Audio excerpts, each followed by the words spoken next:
Bienvenidos a La Ruta del Frailejón, un programa para debatir los modelos de agronegocios y la innovación tecnológica en el campo. Con ustedes, Andrés Valderrama y Jorge Eduardo Castro. Bienvenidos. Andrés, buenas, ¿cómo le va? Don Jorge, ¿cómo ha estado? Muy bien, don Andrés, aquí dándole. Hoy vamos a hablar de, como siempre, estos temas que salen en La Ruta del Frailejón sobre temas de conservación, experiencias colombianas, negocios, por supuesto, asociados a todo esto.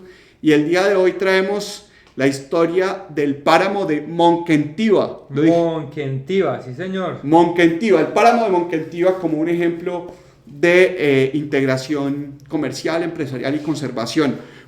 Primero, Andrés, cuéntenos, ¿usted cómo conoció la historia del páramo de Monquentiva? Pues algún día se acercó un colega biólogo que ya mencionó en este programa, muy apreciado y espero algún día nos acompañe, especialista en herpetofauna, ranas, serpientes, y como sabemos que en los páramos también están llenos de ranas y serpientes, pues nada, él me comentó, oiga, estuve en un sitio... Del nombre. Juan Salvador Mendoza. Bueno, hay saludos para Juan Salvador Mendoza aquí reportando desde La Ceja.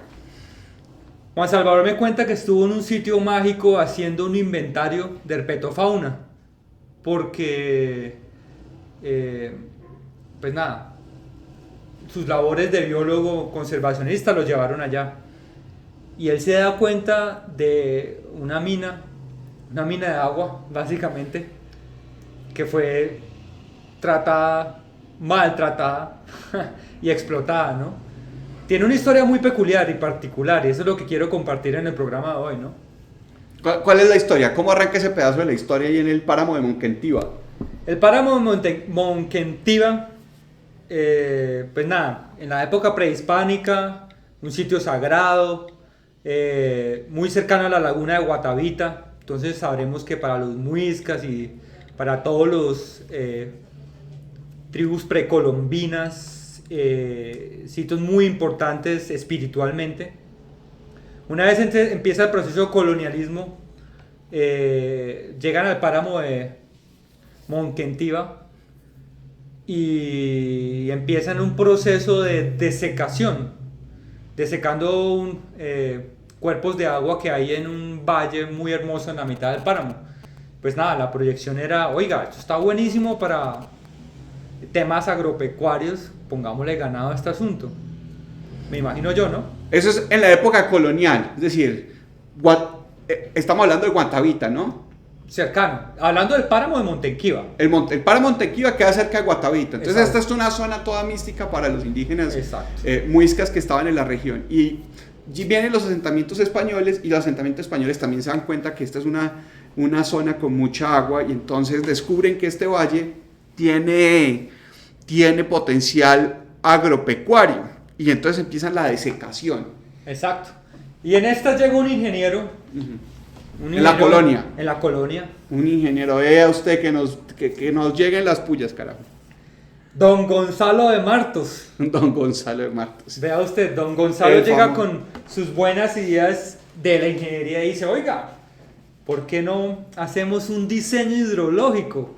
Este tema tenemos que tocarlo. Vamos a tocarlo. Diseño hidrológico. Vamos a tocar. Y dice, nada, pues hagámosle canales bien establecidos y sequemos esto y volvamos los potreros. Esto está hermoso para volverlo potrero. Efectivamente, se toma toda una vida tratando de secar el páramo. Efectivamente muere y nunca lo seca. Pero bueno, este fue la semilla del mal, digámoslo así.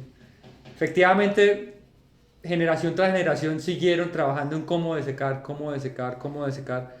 en una zona muy pluviosa, donde llueve mucho y efectivamente no son capaces. En los años 90 se dan cuenta de que están actuando mal, de que el potencial de la zona es otro. Pues obviamente ya está establecido los sistemas agropecuarios de pastoreo de leche. Ya la comunidad trabaja en ese sentido, pero el punto y el quid del asunto fue, oiga, estamos tumbando los páramos, estamos cazando los osos, cazando los venados, estamos acabando con el agua, los pastos ya no son productivos, se está erosionando, ¿qué vamos a hacer? La pregunta de muchas de las zonas en Colombia, muchas de las zonas aquí en Antioquia, que ya está en boca de todos, hasta de los gobiernos, ¿qué vamos a hacer? Pues bueno, en los años 90 deciden, vamos a regresionar el proceso de deforestación, de desecación, y deciden dejar quieto todo. Dejar quieto es, empecemos el proceso de restauración natural. Entonces la restauración natural es lo que hablábamos en el programa pasado, básicamente, sucesión ecológica. No intervinieron, entonces la sucesión ecológica se empieza a dar. Perfecto. Lo que era pasto empezó a volverse monte, lo que más nos gusta, el monte. Entonces listo, empezó la regresión ecológica. Efectivamente empezaron a crecer los bosques, empezó a llenarse más de agua, los cuerpos de agua se recuperaron. Empezaron a darse cuenta de que el objetivo no era ir hacia afuera, no era expandir sus fronteras, sino saber usar lo que se tenía.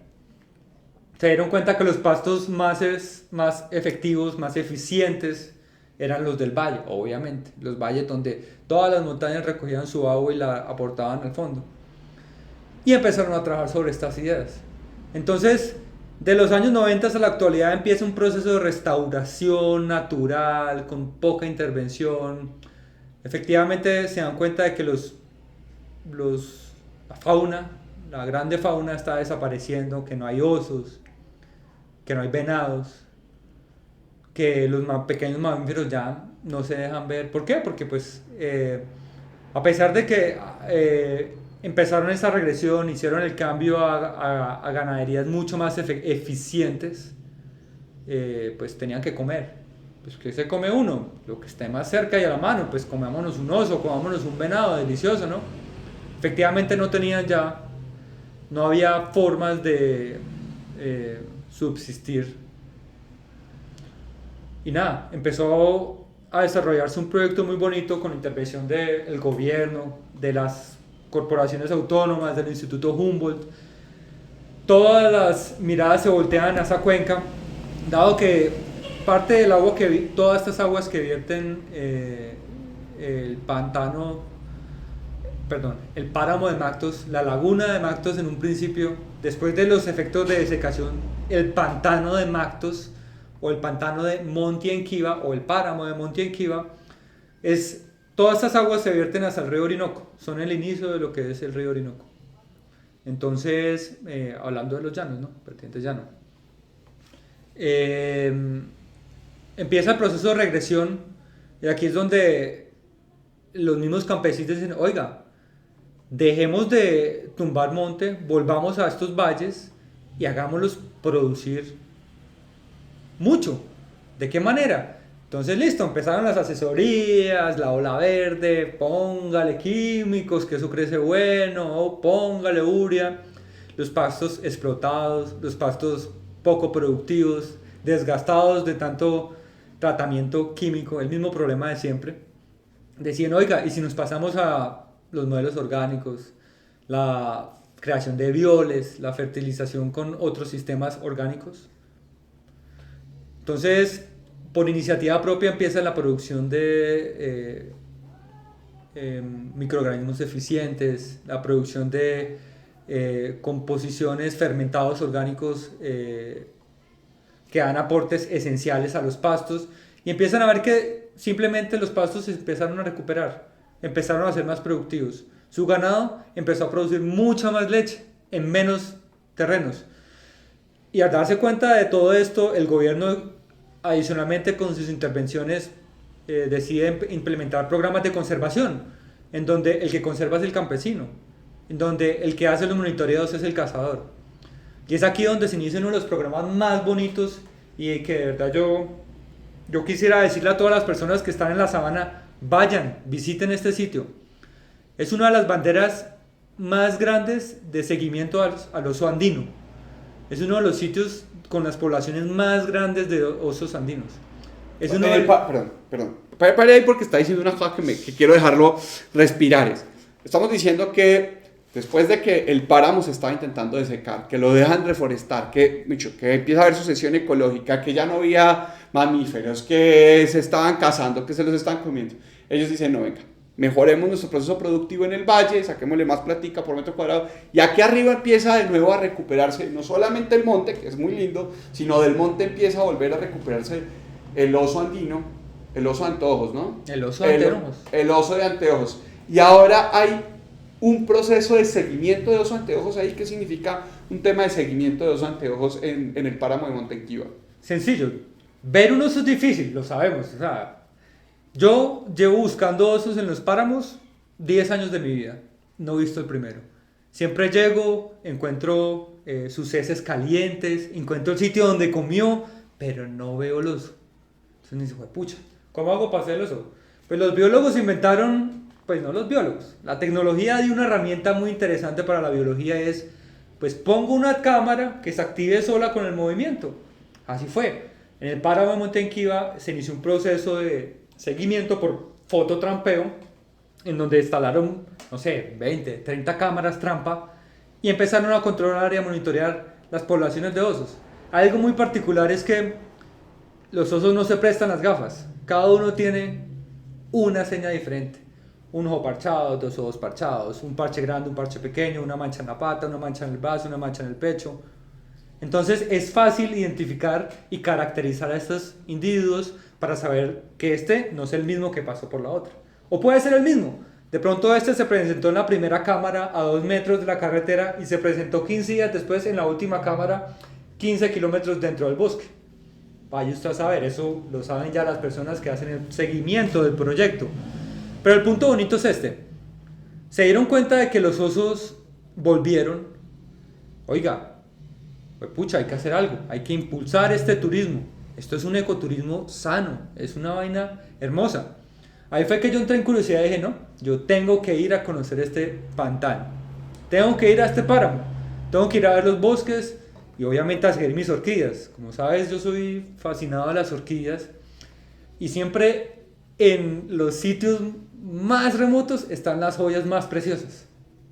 Pues bueno, esta vez no encontré orquídeas muy lindas, nada fuera de lo común, pero encontré algo que me dejó marcado y fue precisamente eso, las marcas de los osos. Un seguimiento o una de las rutas más bonitas del ecoturismo allá es camine y le muestro dónde es que están los osos. Pues los osos tienen rascaderos. Así les dice. Los rascaderos de los osos son el mismo árbol por el que siempre pasan. Y como los gatos, se desestresan, rascan la corteza. Increíblemente, a 2 metros de altura, de 2 metros a 1,5 metros, encuentras marcas de las uñas de los osos. A ver, o sea, vemos uñas rascadas en los árboles a 2 metros. O sea, los osos no son chiquitos, pues. El oso no es muy grande, no es muy chiquito, pero se paran 2 patas.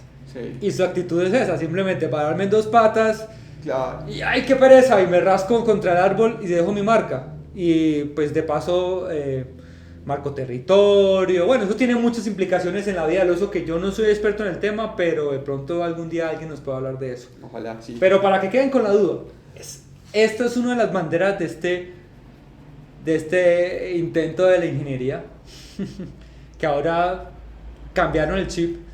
Y el chip no lo cambió, o sea, no fue, el chip se lo cambiaron los mismos habitantes de la zona.